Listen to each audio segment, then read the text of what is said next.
Hello everyone, how are you doing today? I hope you're doing great because today we're going to be talking about the 4 left turning tendencies for propeller driven aircraft. So let's go ahead and talk about what the 4 left turning tendencies are and what are they caused by. So the first one that you hear a lot, and that's the one that's just tossed around so many times, is what's called P factor. P factor. Now, what is P factor? Well, that's a great question. I'm so glad you asked. When we have an aircraft here, let me grab another color. So we have our plane, right? Let's just say we have our nose, come around here, and then we have a propeller. Let's get that. So this is our propeller. Now, there are 2 things that make up P factor. And number 1 is what's called the angle of attack differential.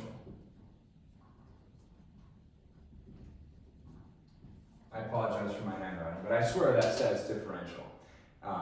So this is what's called angle of attack differential. When you have a descending blade, an ascending blade, there's going to be a difference in the way the blade strikes the air, or the angle at which it strikes the relative wind. Now that's angle of attack. So because of that, the blade on the descending, right? So descending is going to have a higher angle of attack than an ascending blade. It's going to have a lower angle of attack. So because of that difference, we have a greater angle of attack coming down and a less angle of attack coming up. That's going to mean you have more angle of attack, you're going to have more lift. Now, propeller is just a wing, but horizontal so that you can fly it forward. So it's just shifting it. And so they're both airfoils. Propellers are just airfoils pushing us, giving us thrust. So when we think about that in terms of P factor, that is why we turn left. Because of the blades pulling more, it has a higher angle of attack descending, it's going to want to pull to the left. In addition, we have the second part of P factor, and that is what is called the relative wind. Relative wind. When we have relative wind, let's talk about a propeller when we view it from on top. So, I'm going to use this great big space here. I have a propeller, and there's my little hub. And let's just say that it's turning this direction. Let's say we're going at 100 knots. This is spinning at 100 knots. And let's say, for instance, that we're moving at 50 knots. Right? So, this is where we start to get a little bit technical. Let us talk about the lift equation. I'll just briefly put it there. 1/2 rho, I believe that's how you say rho. I can never figure out how to do the symbology, but aka density, velocity squared, surface area, center of lift. So this is the lift equation. 1/2 rho, velocity squared, that's important, surface area, and center of lift. Or coefficient of lift, I believe.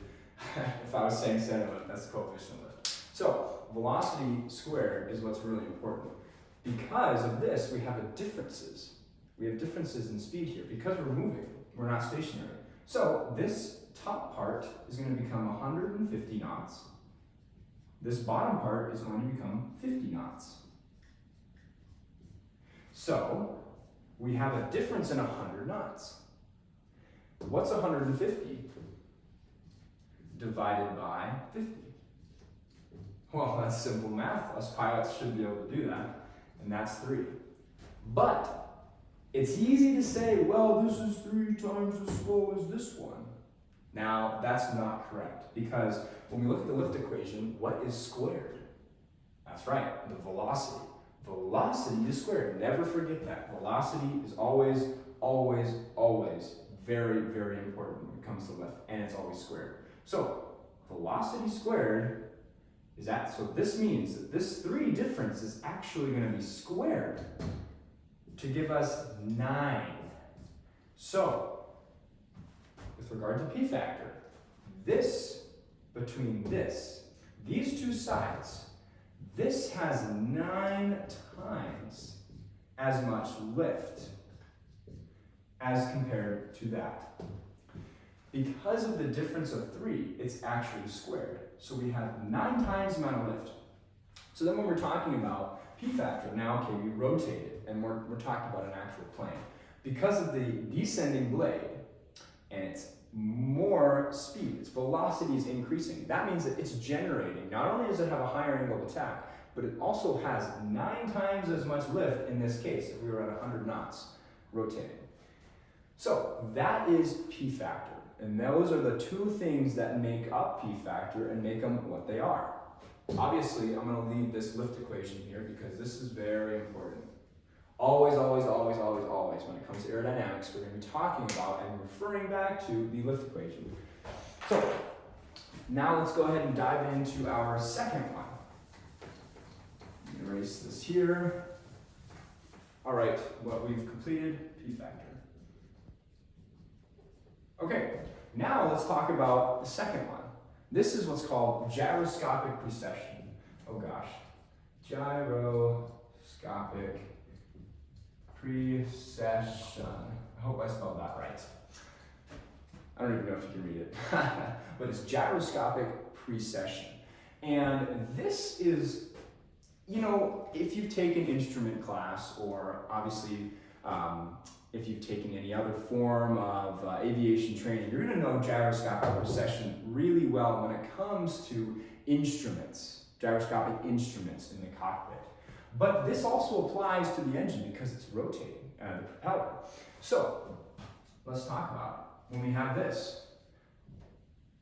Gyroscopic precession is that it is acting 90 degrees downstream to the force it was affected by. Excuse me.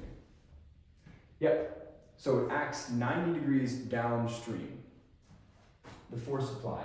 So this is what's really talked about when you're doing tail wheel, or if someone describes tail wheel, if you're kind of sitting back, right, and you have a plane. And this is not a really great description, but you get the idea, right? There's the tail wheel, those are the side wheels, there's the wing, right? Because we go from this angle and then we turn, and then here's a propeller, right? Because we turn down, so basically a force applied acts 90 degrees to the plane of rotation. That's gyroscopic precession. Because it acts 90 degrees to that, when we push the nose down, we're actually going to get a yaw to the left. And this is one of our left turning tendencies. So gyroscopic precession, the biggest thing you have to know is that the force acted upon it acts 90 degrees to the plane of rotation. That is what gyroscopic precession is. So it's mainly with tail wheels, but don't be fooled. It's not just tail wheel planes. It also occurs in any plane, even a tricycle gear. What happens when you pull up? We're moving that spinning disc. Anytime you're trying to move that spinning disc, you're going to have gyroscopic precession. The force is going to act 90 degrees downstream. So when you pull up, let's just say we pull up, that's actually going to cause a turn to the right. That's going to cause a right turn. Why? Because the force applied is going to act 90 degrees to the plane of rotation. So we pull up, it's going to actually act to the right. Now, let's talk about the same thing here. If we push down, right? We're going to act left. Excuse me. I can't spell that. Left turn. So, when we push down, same thing as a tail dragger pushing down. When we descend in a normal plane, we're going to be forcing that spinning plane, the propeller, to change. And that force is going to be acted on 90 degrees downstream I should write this down. So it's going to be 90 degrees downstream to the plane of rotation. That is gyroscopic precession.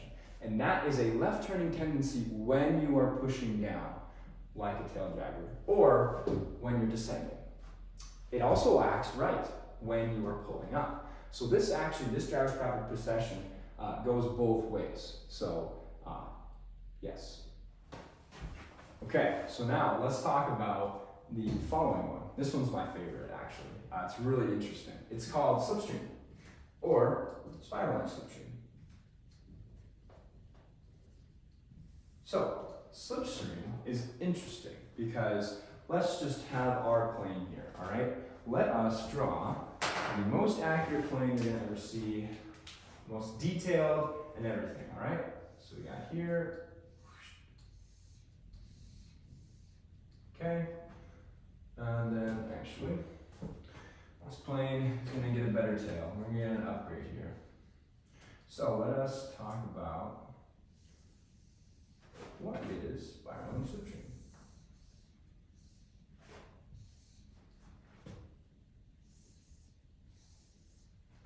And there's the wings, right? So here's our plane, okay?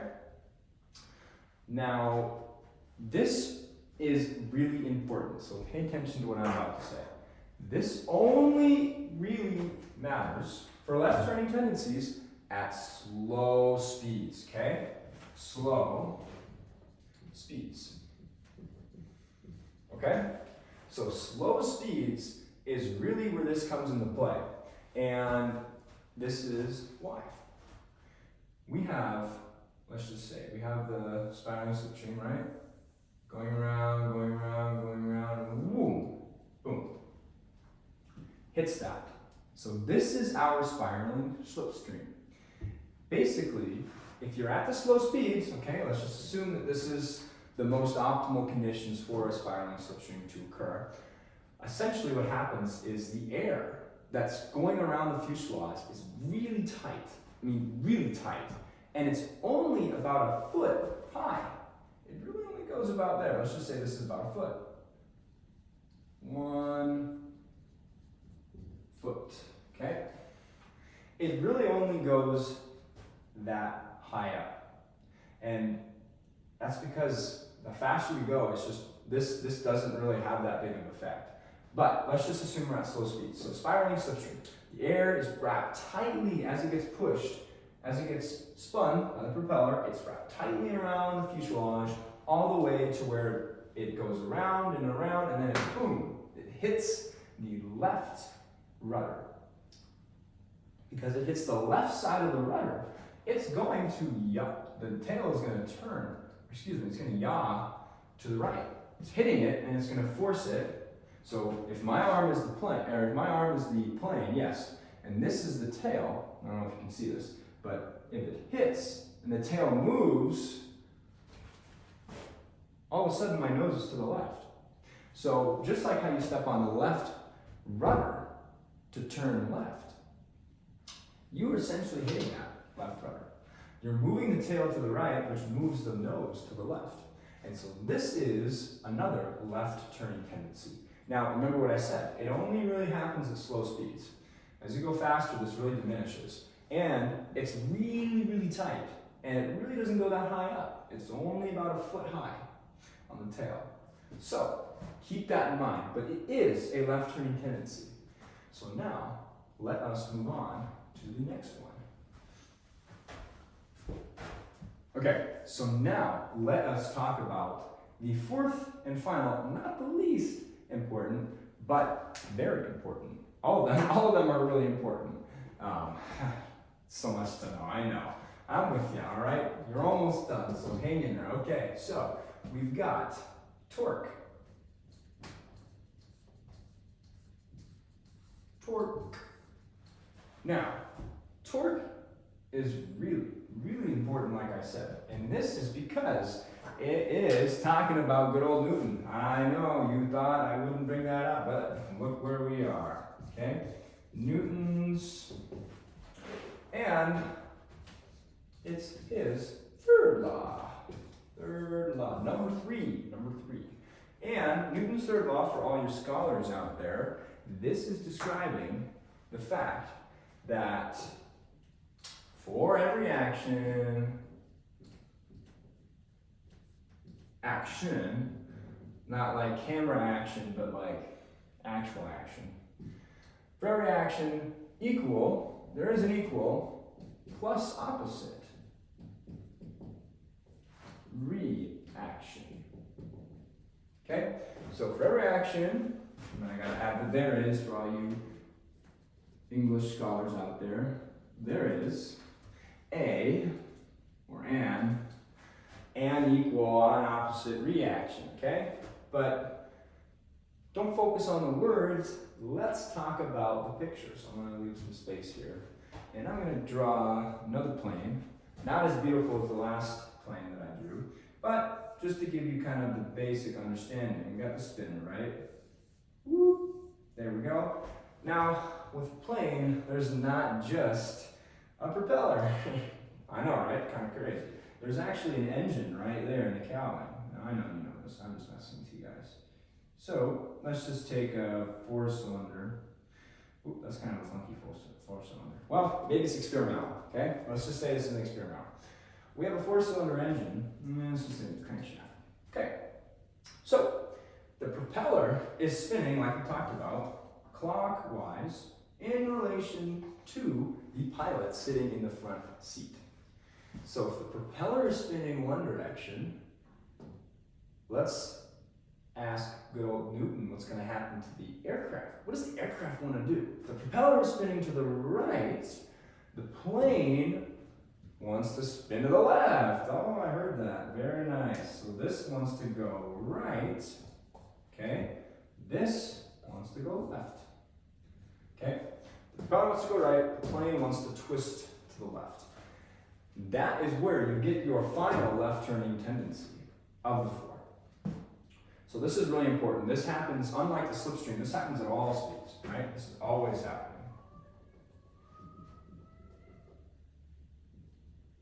Not sure if you can hear that. Some people down the hall are having conversations. So, torque, left turning tendency. It's always happening. Newton's third law. If you can remember, well, torque is the result of an equal and opposite reaction for every action, right? Because of Newton's third law, the plane wants to spin the opposite direction the propeller is spinning. I'm sure your stage check or check ride designated pilot examiner will be very impressed by that you demonstrate that knowledge of torque. So, let us conclude then. So, you have just watched the video describing 4 left turning tendencies, and hang in there, I know this was a long one, and it was a lot to absorb, but the key thing to know is that they're all interconnected, right? Okay? P factor, obviously, is with the propeller. But torque happens because of the propeller, so they're working together, right? We have gyroscopic precession that's also on the propeller, and the slipstream is also the airflow because of the propeller. So a lot of these turning tendencies you can relate to the propeller, really. And its effect on the aircraft. Because it's spinning so fast, it is really a big effect. But remember that at the end of the day, you're just a pilot, right? You don't want to know this. But having a basic understanding is going to carry you through check rides, and it'll make you a better pilot by knowing why, when you take off, you're always yawing to the left. Okay? The old saying, it's not old, it's always happening. More, I want you to finish that sentence. Right rudder, yes, right. Rudder. Not wrong rudder, but right rudder, okay? More right rudder. Why? Well, because what we talked about. Turning tendencies. Okay? Never forget the lift equation, okay? Oh. Ingrain it. Ingrain it in your mind. But just remember, this is why we need more right rudder. So if someone asks, why do you always need to do right rudder? Well, now you know what to say. So, thank you so much for watching. I appreciate it. I hope you all have a wonderful, wonderful day, night, evening, wherever you are. Just stay cool and remember, fly safe. Have fun. See you.